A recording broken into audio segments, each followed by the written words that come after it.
Mr. Derek O'Brien, you are shouting at the chair. Your conduct is ugliest in the house.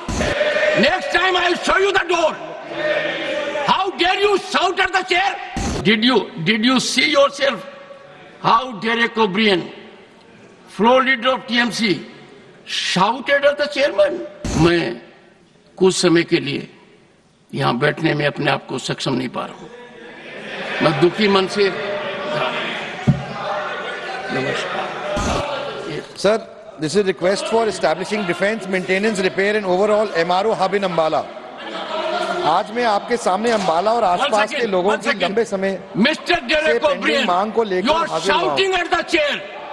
Your conduct is ugliest in the house.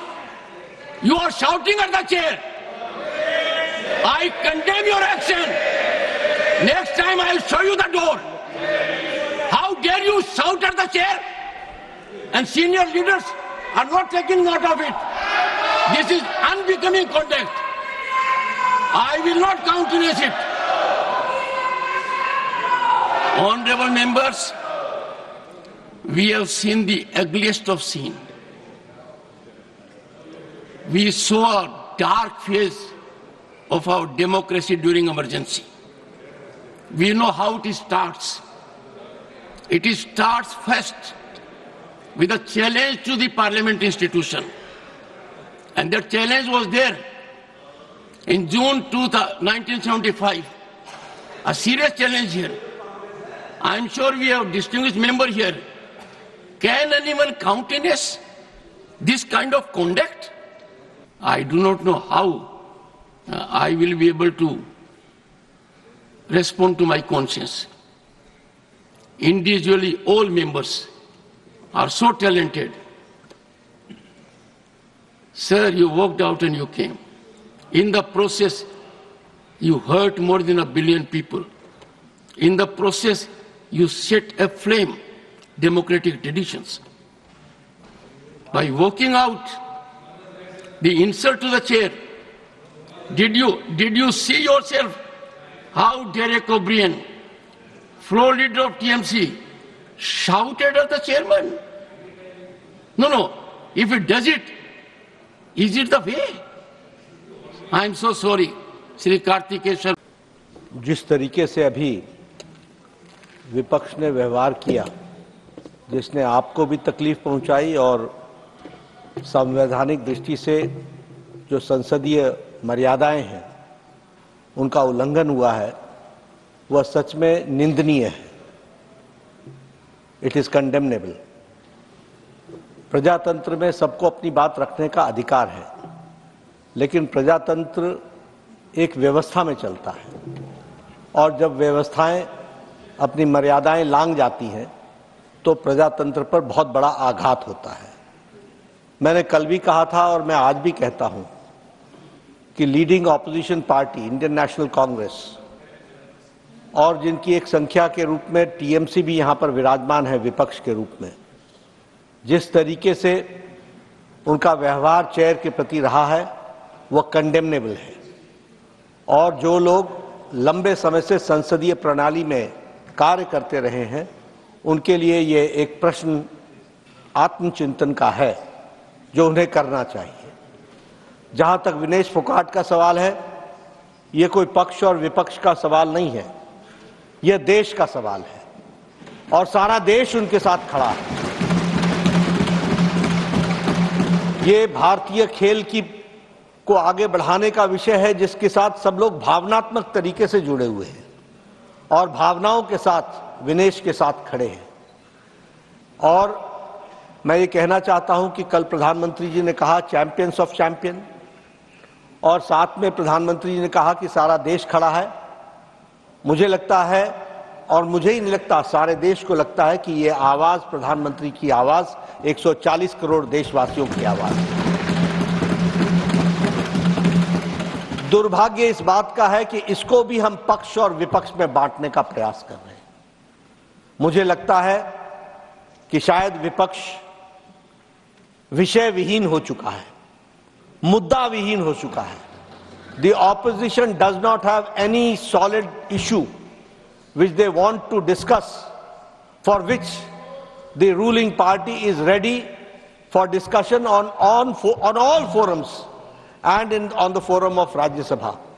लेकिन जब सारा देश इस विनेश के साथ खड़ा है तो मुझे लगता है, और जो भी प्लेटफॉर्म्स थे और हैं, उन सारे पर रिड्रेसल का प्रयास भारत की सरकार और खेल मंत्रालय और ओलंपिक एसोसिएशन के हमारे नुमाइंदों ने किया है। इस बात का मैं विश्वास दिलाना चाहता हूं। इसलिए भावनाओं पर कंट्रोल करना, भावनाओं को सीमित रखना और अपने विवेक से काम करना, यह इस समय की आवश्यकता है। मुझे लगता है, मैं आशा करता हूं कि विपक्ष अपनी भूमिका को इस दृष्टि से देखेगा।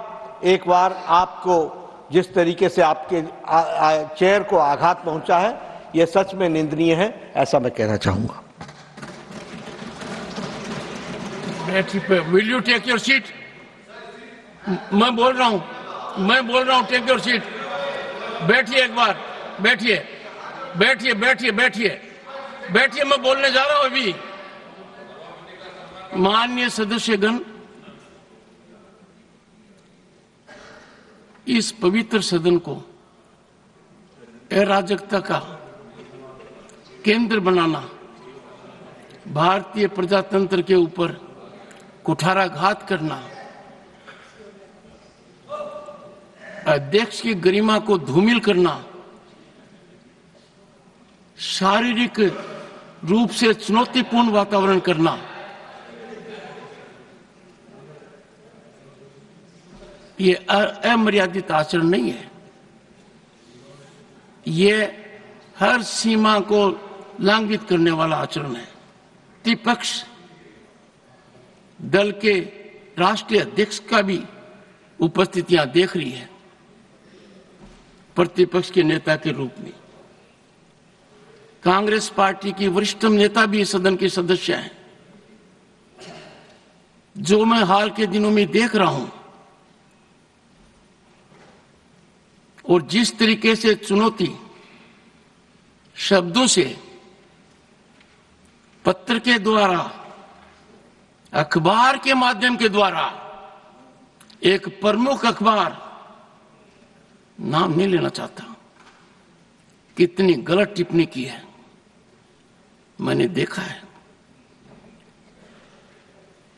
मेरे को यह चुनौती नहीं दी जा रही है, यह चुनौती सभापति के पद को दी जा रही है। और यह चुनौती, प्लीज, यह चुनौती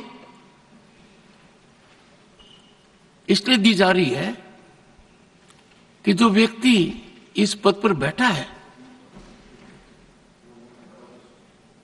वो इसके लायक नहीं है, ऐसा ये सोचते हैं।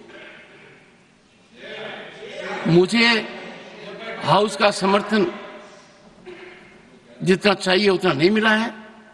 मैंने प्रयास में कोई कमी नहीं की। Don't laugh at it mister Jairam. No, मैंने, सुनिए, don't make any show off it, no, don't make it. सुनिए प्लीज, माननीय सदस्यगण, माननीय सदस्य, I know your habit, 1 second. माननीय सदस्यगण, अब मेरे पास एक ही विकल्प है। मैंने सदन में बहुत वरिष्ठ सदस्य हैं, अब भी उपस्थित हैं, उनका सम्मान करता हूं। उन्होंने राजनीति मेरे से बहुत ज्यादा देखी है। दुखी मन से मैं मेरी शपथ से दूर नहीं भग रहा हूं, पर मुझे जो आज मैंने देखा है, जिस तरीके का व्यवहार सदस्य ने किया है, शारीरिक रूप से किया है, जिस तरीके का व्यवहार इधर से भी हुआ है, मैं कुछ समय के लिए यहां बैठने में अपने आप को सक्षम नहीं पा रहा हूं। मैं दुखी मन से, नमस्कार।